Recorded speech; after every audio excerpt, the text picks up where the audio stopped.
So yun guys, magandang araw sa inyo. So may share lang tayong mabilisang video na baka sakaling makatulong. Ito, meron tayong diaphragm type. Then ito yung airway natin ng ating carburetor. So ayan. So ito guys, ito naman yung piston ng ating diaphragm. Ayan. So umangat siya sa pamamagitan ng ating makina.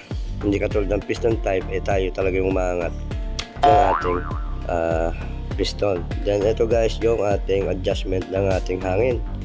So ramdam nyo naman guys, kapag pigil na o hirap nang magalit yung makina nyo o yung ating motor, so kalimitan talaga ito yung ating ina-adjust, yung adjustment ng ating hangin o yung fuel mixture ng ating carburetor.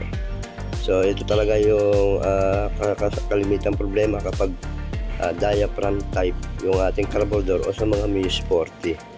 Ito yung airway, yan, piston type ng ating carburetor. Ayan, yun na nga guys. So paano ba mag-mixture o mag-adjust ng ating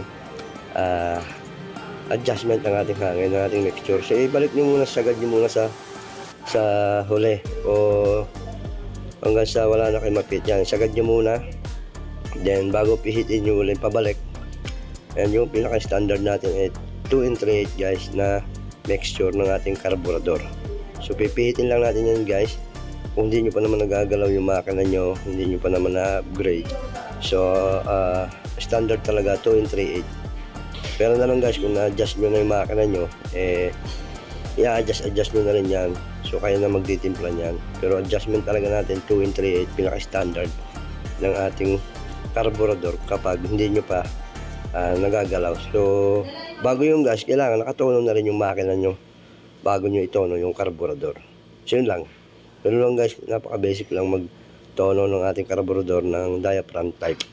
So sabi ko nga, mas may na may alam po tayo para at least naalaga natin motor natin. Yan yung namin natutunan pa tayo. Then yung diaphragm guys at saka yung manifold nyo kailangan check nyo rin na maigay. Baka yung diaphragm nyo may punit na, and yung manifold nyo naman baka may singaw. Yun talaga isang pinagmumulang kaya palyado yung ating motor at hindi nagagalit.